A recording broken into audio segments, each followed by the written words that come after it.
Hello friends, welcome back to my channel dinner রান্নাঘর। আজকে আমি তোমাদের করে দেখাবো চিকেন কষা। আমার চ্যানেলে অনেক রকম চিকেন কষা আছে, তবে এটার পদ্ধতি একটু আলাদা। চলো দেখে নিই রেসিপিটা আমি কিভাবে তৈরি করেছিলাম।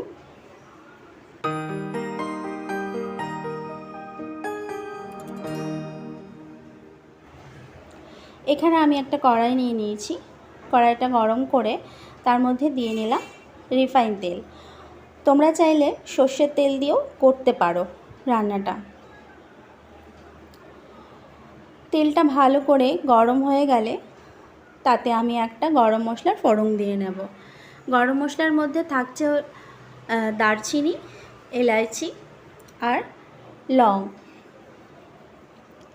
সেটা দিয়ে আমি একটু ফ্লেভার বেরাতেই তার মধ্যে কিন্তু দিয়ে নেব মাংসটা। এখানে আমি 600 গ্রাম মতন চিকেন নিয়ে নিয়েছি।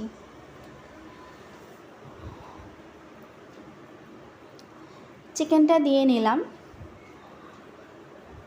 এর মধ্যে আমি এবারে লবণ আর হলুদ দিয়ে চিকেনটাকে আমি ভালো করে কিন্তু ভাজা ভাজা করে নেব। এইভাবে করে নিলে কি হয়, চিকেনের আষ্টে গন্ধটাও চলে যায় আর ফ্লেভারটাও তেলের সাথে মিশে যায়। খুব দারুণ একটা ফ্লেভার হয়, ভালো লাগে খেতে। আমার চ্যানেলে কিন্তু অনেক রকমের চিকেনের কারি, চিকেনের কষা, চিকেন বিরিয়ানি অনেক কিছুই রেসিপি দেওয়া আছে, তোমরা চাইলে দেখে নিতে পারো। সবাই তো রান্না করতেই পারে, কিন্তু সবার রান্নার পদ্ধতি কিন্তু আলাদা আলাদা হয়, আর আলাদা আলাদা হয় বলে আলাদা আলাদা কিন্তু টেস্টও হয়, খেতে ভালো লাগে। তার মধ্যে দিয়ে নিলাম একটা তেজপাতা, দিয়ে আমি ভালো করে কিন্তু এখন এটা ভেজে নেব।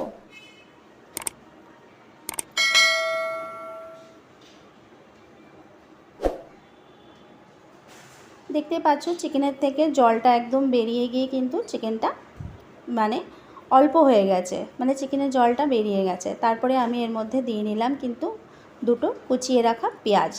তোমাদের যদি আমার রান্নাগুলো ভালো লাগে তাহলে অবশ্যই একটা করে লাইক করো, কমেন্টস করো। তোমাদের লাইক কমেন্টস আমাকে মোটিভেট করে, আগ্রহ জাগায় যে আরও আমি নতুন নতুন রান্না নিয়ে এসে তোমাদের ভিডিওতে তুলে ধরি। তারপরে আমি এখানে দুটো টমেটো কুচি আর দুটো কাঁচা লঙ্কা চিড়ে দিয়ে দিলাম। সেটাও কিন্তু আমি মাংসের সাথে ভালো করে ভেজে নেব।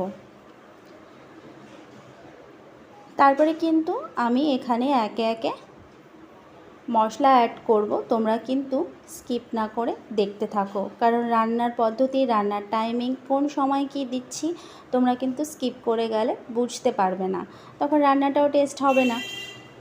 তাই তোমরা যদি এইভাবে ধৈর্য ধরে দেখো তাহলে কিন্তু রান্নাটা ভালোই হবে। তারপরে দিয়ে নিলাম এখানে 1 চামচ মতন আদা রসুন পেস্ট। আদা রসুন পেস্টটাও কিন্তু দিয়ে আমি ভালো করে ভেজে নিয়েছি। দেখতেই পাচ্ছ পাশ থেকে কিন্তু একদম তেল ছড়িয়ে গেছে। যেহেতু এটা চিকেন কষা রান্না হচ্ছে তার জন্য কিন্তু তেলটা একটু বেশিই লাগবে। দিয়ে দিলাম এখানে 1 চামচ লঙ্কার গুঁড়ো, 1 চামচ হলুদ গুঁড়ো, 1 চামচ জিরে গুঁড়ো আর 1 চামচ চিকেন মশলা। চিকেন মশলা যদি তোমাদের কাছে না থাকে তাহলে তোমরা এখানে গরম মশলাও কিন্তু ডাস্টটা ইউজ করতে পারো। তারপরে কিন্তু মশলাগুলো দিয়েও আমি তেলের সাথে ভালো করে ভেজে নেব। এটা কিন্তু ভাজার ওপরেই ডিপেন্ড করে, কষানোর ওপরেই ডিপেন্ড করে। যত কষাবে তত বেশি টেস্টি হবে, রান্নাটাও কিন্তু তত ভালো হবে। তোমরা যারা আমার চ্যানেলে নতুন আসছো তারা অবশ্যই কিন্তু চ্যানেলটাকে সাবস্ক্রাইব করে রেখো, পাশের বেল আইকনটা প্রেস করে আমার সাথে থেকো, আমার চ্যানেলের সাথে জুড়ে থেকো। আর যারা সাবস্ক্রাইব করে দেখছো তাদেরকে কিন্তু অসংখ্য ধন্যবাদ জানাই। দিয়ে দিলাম 1 বাটি মতন জল। এটা দিয়ে কিন্তু আমি ভালো করে আবারও কষিয়ে নিচ্ছি যতক্ষণ পর্যন্ত মাংস গলে না যাচ্ছে।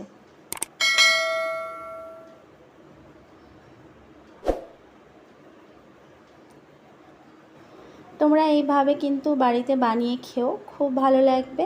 বিয়েবাড়িতেও কিন্তু এরকম কষা মাংস দিয়েই থাকে, কিন্তু আমার মনে হয় যে বাড়িতে বানিয়ে খেলে এটা একটু বেশি ভালো লাগে। যেহেতু বাড়িতে আমরা সবার জন্য খুব ভালোবেসে রান্না করি, আর খুব ভালো রান্না করি বলে খুব ভালোও লাগে সবার খেতে। তাই জন্য তোমরা বাড়িতে চেষ্টা করবে এইভাবে বানিয়ে খেতে। তারপরে যখন দেখবো যে চিকেনটা একদম গলে গেছে, চিকেনের থেকে তেলটা ছেড়ে দিয়েছে, মানে আমার চিকেন কষাটা রেডি হয়ে গেছে। এইভাবেই কিন্তু কষিয়ে কষিয়ে আমি পুরো রান্নাটা করলাম। আর সবার শেষে দিয়ে দিলাম কিন্তু ভাজা জিরের গুঁড়ো। এটা কিন্তু অবশ্যই দেবে, এটা দেওয়াতে কিন্তু খুব সুন্দর একটা ফ্লেভার হয়, খেতেও খুব ভালো লাগে। ভাতের সাথে খেতে, রুটির সাথে, পরোটার সাথে, সব কিছুর সাথে খেতেই এটা খুব ভালো লাগে। আর ভাতের সাথে খেলে অবশ্যই পাশে একটা ডাল রেখে খেও, খুব ভালো লাগবে। আচ্ছা, তোমরা এতক্ষণ ধৈর্য ধরে রান্নাটা দেখলে তার জন্য কিন্তু অনেক ধন্যবাদ জানাই। নেক্সট আসবো অন্য কোনো রান্না নিয়ে। সবাই সুস্থ থেকো, ভালো থেকো। Thanks for watching.